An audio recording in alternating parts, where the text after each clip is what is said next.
Because our minds, thoughts, intentions are rapidly arising every moment, as we start to pay deeper, closer attention to our mind, we can start to find out how we may really be standing in our own way due to anger, greed, ignorance. And as we do, we can start to notice and start to learn about how we can remove these kinds of obstructions that we are making to our own welfare, to our own ability to benefit others and ourselves. Even when people are practicing wholesome actions like Dāna and donation, giving, helping people, it is possible for certain unwholesome minds, certain corrupt or defiled minds to weaken and disturb the quality of that good deed in itself. So today we will explore 3 main points regarding the act of donation. First, we will explore some elements of Vipassana in order to understand the mind related to the donation. Secondly, we will briefly recap on how approaching a donation with the wrong intention can make it omaka, inferior, and therefore less capable of producing beneficial results for others and ourselves. Thirdly, we will talk about how even when we have a wholesome donation being done, when we have a pure intention behind a good deed, good action, donation, if certain minds arise, even after doing these things with a good intention or good reason, it is still possible to make them become omaka, inferior. Then again, affecting the donation's ability to be of greater benefit for others and for ourselves. Of course, the wholesome action will not be directly beneficial for others, but as we explore more and more through the series, we will see how actually our ability to develop ourselves has a very great weight in how we help others as well. By the end of this talk, you should be able to identify room for improvement in your donations and start to notice and develop an understanding that will be beneficial for your future reflections, meditations, and understanding of result-giving actions such as donation. I will start the talk by reciting Namo Tassa 3 times, and then I will recite a verse, a Pali verse stanza, in the context of today's talk.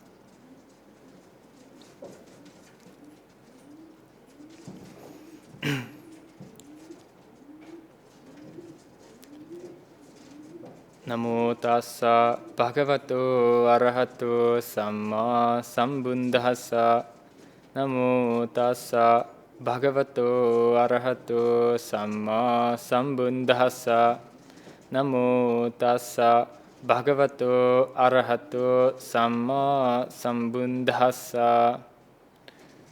Sabbe saṅkhārā aniccāti yada paññāya passati atha nibbendati dukkhe esamango visuddhiya.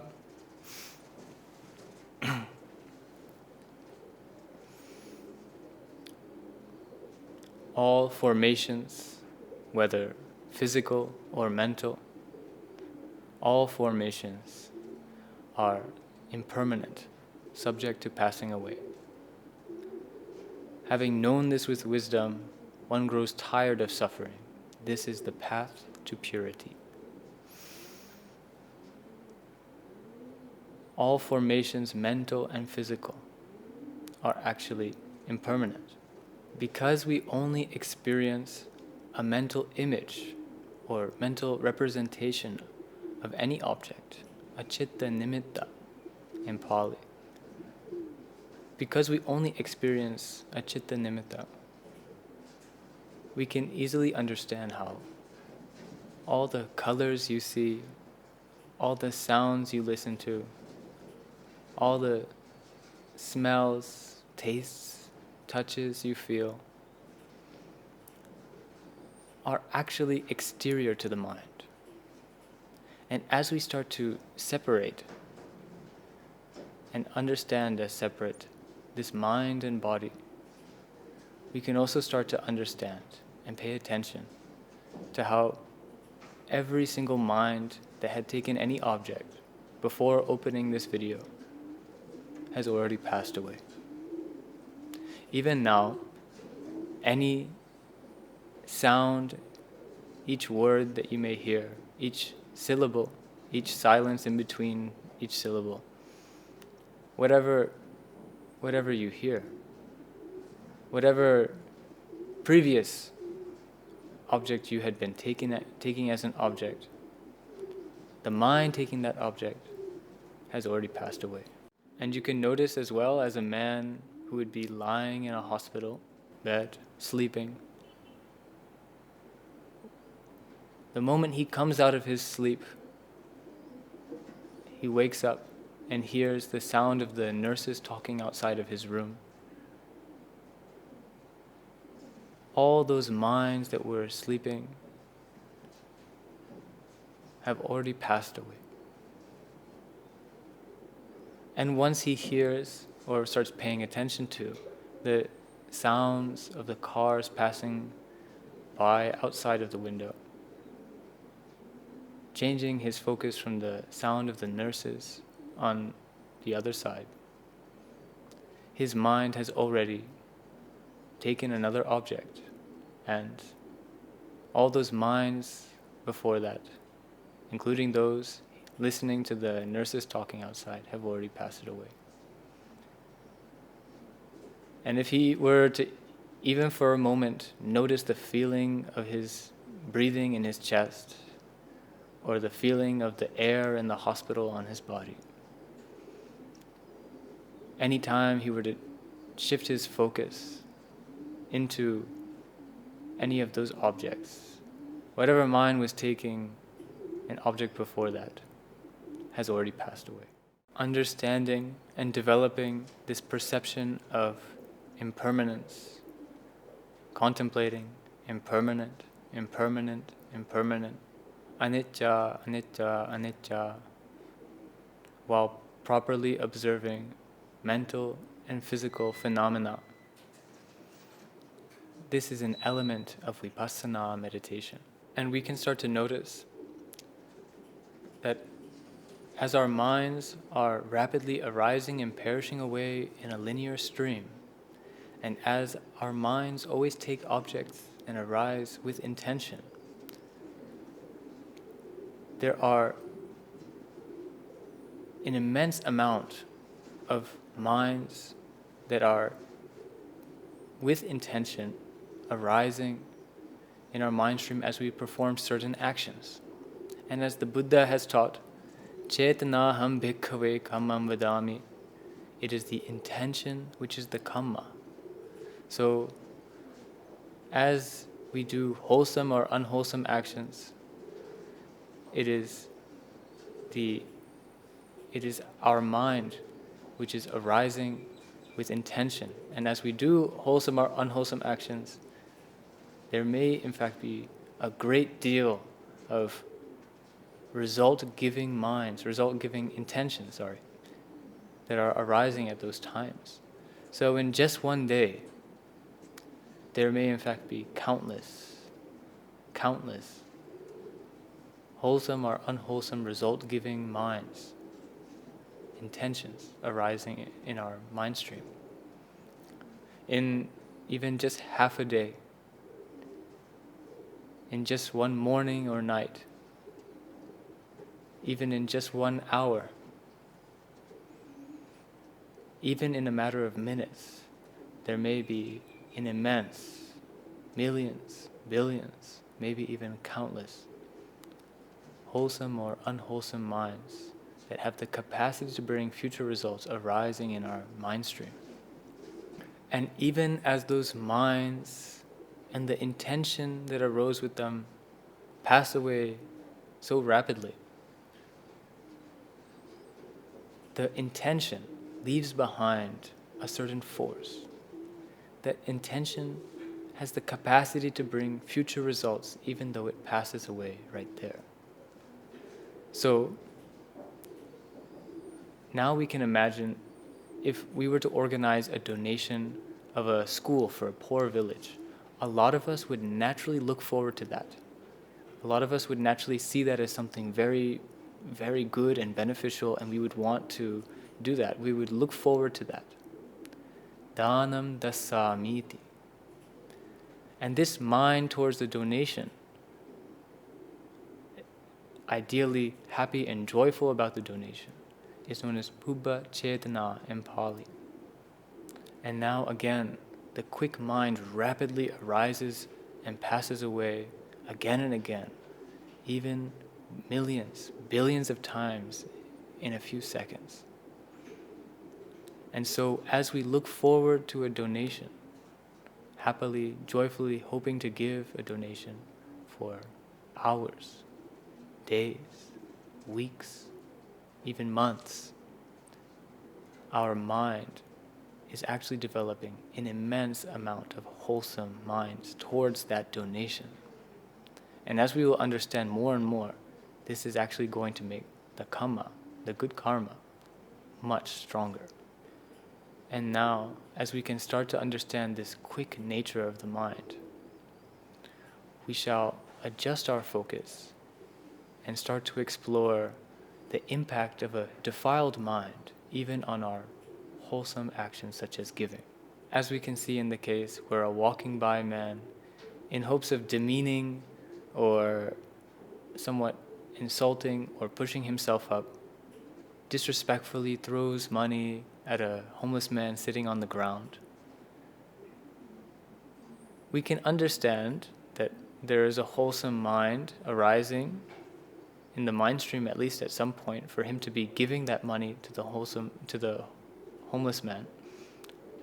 Yet we can also see that as he approaches that actual donation, the mind before, the Pubba Cetanā, is also somewhat corrupted.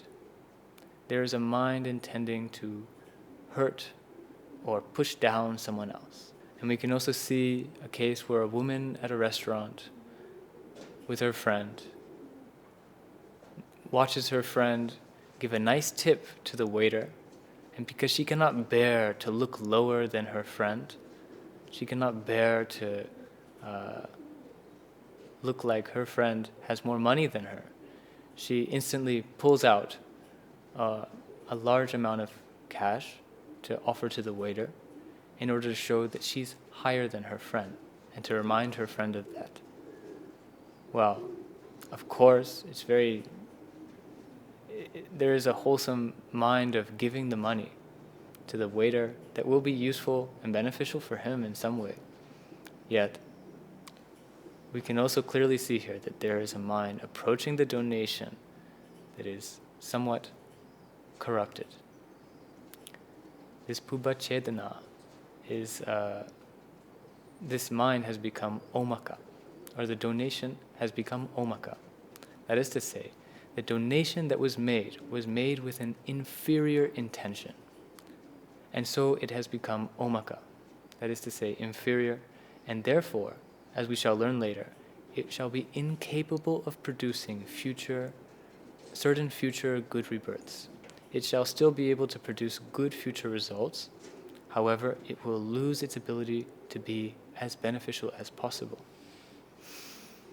Similarly, when people give donations hoping to become famous and rich, it is not too uncommon for some celebrities and ministers, but even also common people to do this.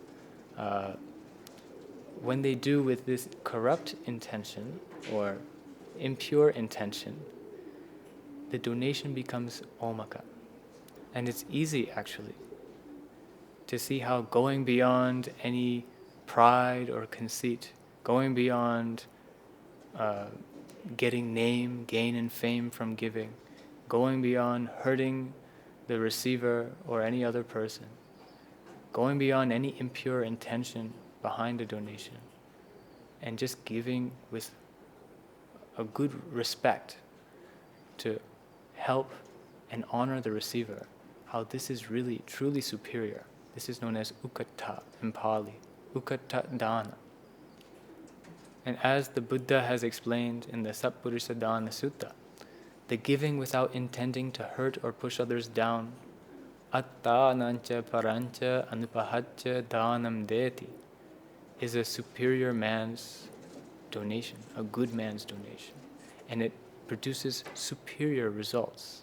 And wherever that donation brings result, yatta yatta tassa dānassa vipāko nimbattati, one becomes wealthy, rich, addho jahoti mahadhano mahabhogo. And although that is actually often quite expected of donation, practicing donation is generally expected to bring wealth. It is known for having this quality, that those who give donation become wealthy in future lives.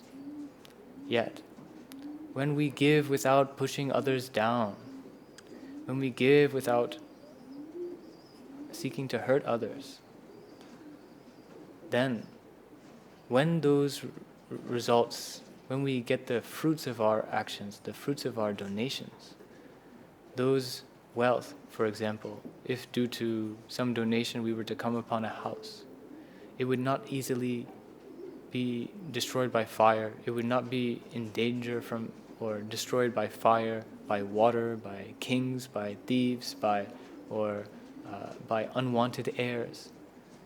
So having this quality of not hurting others, actually, it also adds a certain quality to the benefits that we get from our donations. And of course, as we develop the qualities and the benefits that we develop for ourselves, we can also develop our ability to be able to help others in a superior way in some cases as well. And we can also start to notice how in all of the cases and examples given so far, and whatever cases and examples you may hear, it's also possible that as we develop our mind, even in such cases, we ourselves would be able to give with a wholesome ukkaṭṭha mind, with a good intention. This comes from properly understanding donation well, understanding the action of donation and its results, and also developing this inclination towards donation. As we develop our good qualities and wisdom towards it, we will naturally start to give with a pure mind, even in situations where others wouldn't. And so now we can clearly observe the case where a woman sees a monk passing by while she's on her way to work. And from her own lunchbox, she takes out rice and offers it carefully and respectfully into the monk's bowl and pays respect to him.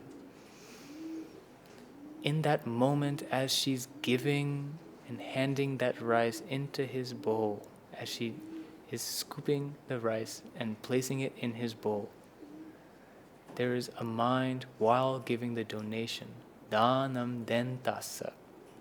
This is known as the Cetanā in Pali. And even though Buddhist monks have to live by whatever they're given, when many monks receive a food that they really like, something very special or something that they personally, something that may have been their favorite before, they see that opportunity and offer that food to the Buddha, to another bhikkhu, to another Buddhist monk. And this is actually to develop a much deeper, a much more important spiritual quality. So they go beyond this attachment to the object itself to develop a deeper spiritual quality and happiness.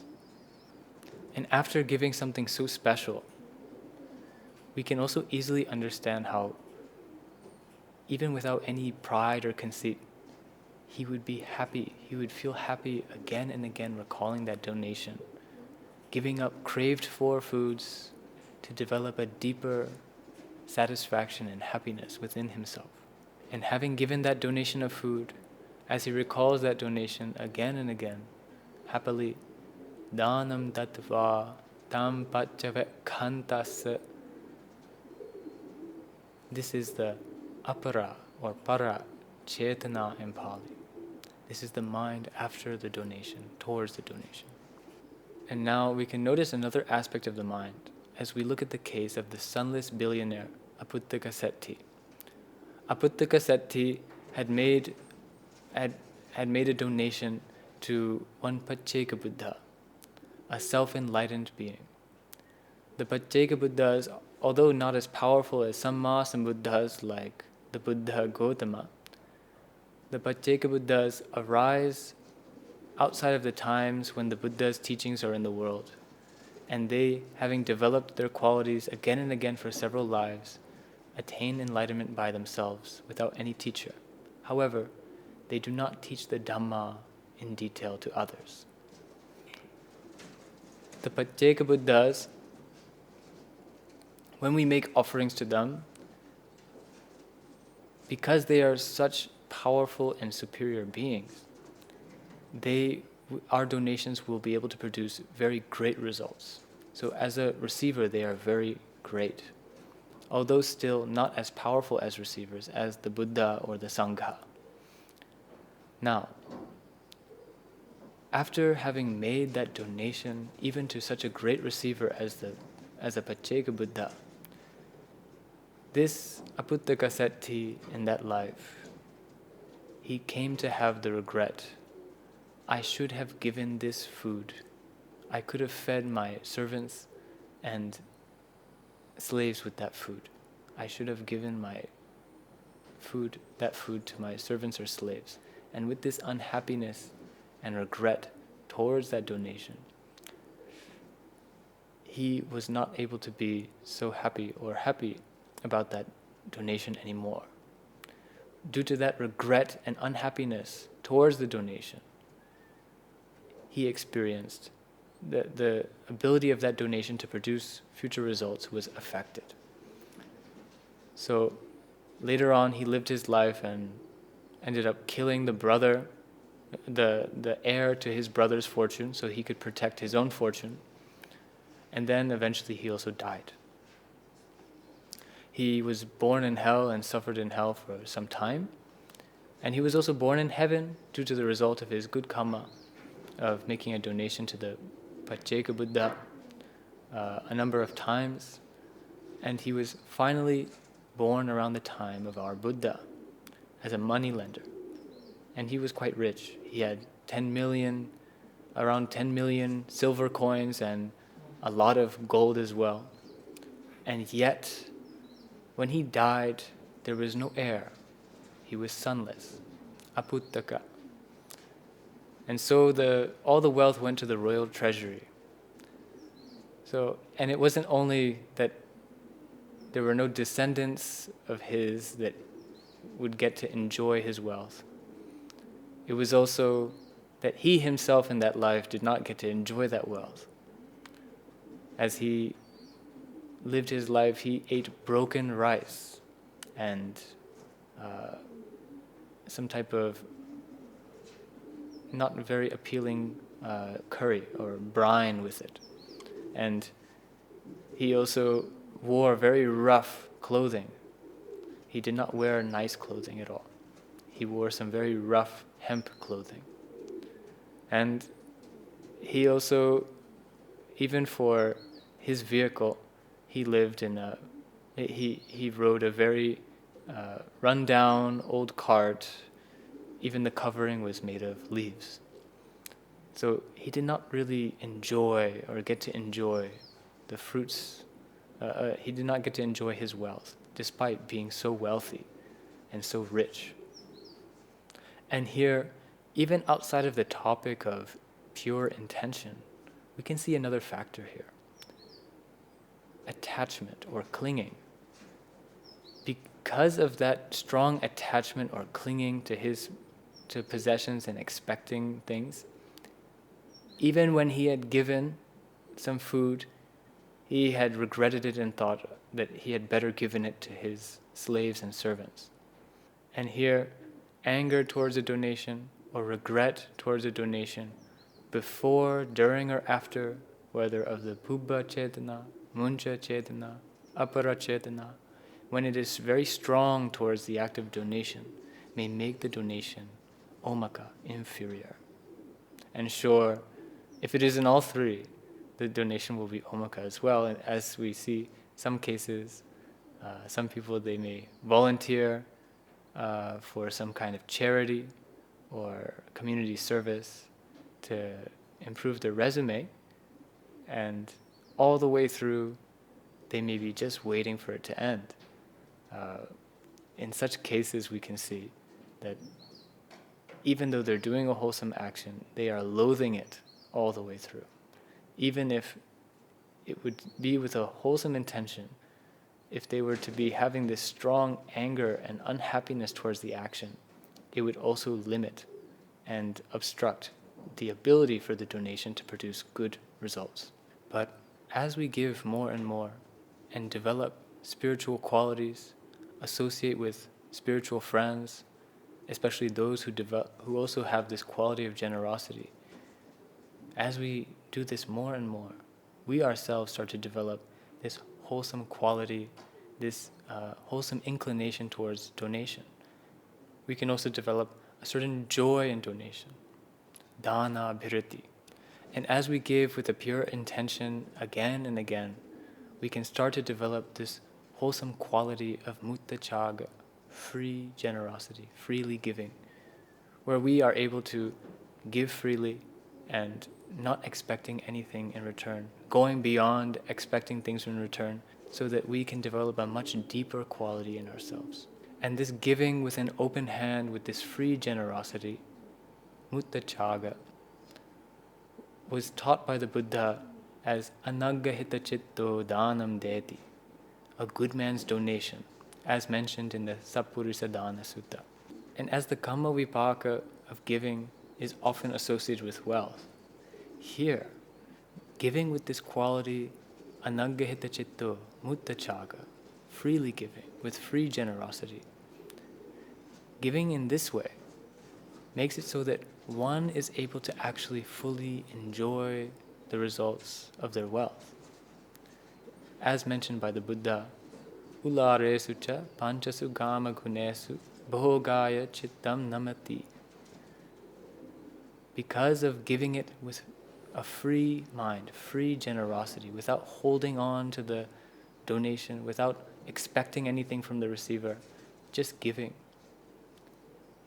the receiver himself is also able to be more happy about the donation and is able to enjoy the results as well because of that. And so we can see here that the quick and subtle mind arises and passes away incredibly fast, yet even the slightest difference in our qualities and developments may have an incredible impact on our ability to benefit others and ourselves. And since, as spiritual practitioners, we try to develop ourselves to our highest capacity, to our ability to attain enlightenment, it is in our best interest for us to ensure that when we make any wholesome action, we do it to the best degree possible, and that we develop ourselves to incline towards doing wholesome actions to a very superior degree. And so now we can see that avoiding regret, avoiding unhappiness towards our donations is in our best interest. We want to develop this very pure mind towards our donations. And that those unwholesome minds towards our donations, such as strong regret, strong unhappiness, can even very unnecessarily make a difference, can negatively impact our ability to benefit others and ourselves. And as the quick, and subtle mind arises and passes away rapidly. It is in our best interest to develop our qualities and virtues so that we can manifest the greatest benefit for others and ourselves to the most immense degree. We want every moment to be, or as many moments as possible, to be for the benefit of others and ourselves, for the manifestation of our greatest spiritual goals, for the attainment of Nibbana. So, with the wholesome actions of our listening to the Dhamma, of teaching the Dhamma, of practicing Dāna, Sila, and Bhavana, giving, morality, and cultivation, may we make the aspiration for the attainment of Nibbana.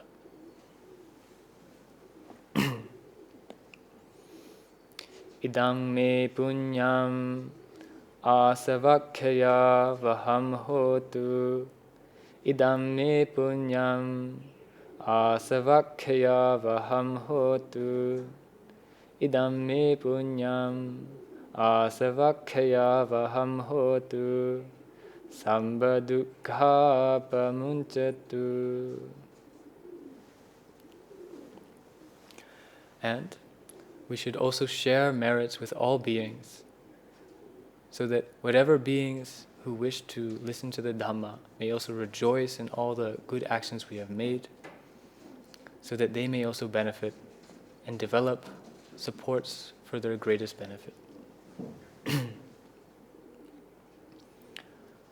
Mama punya bhagam samba sattanam bhajemi te sambe me samam punya bhagam labhantu.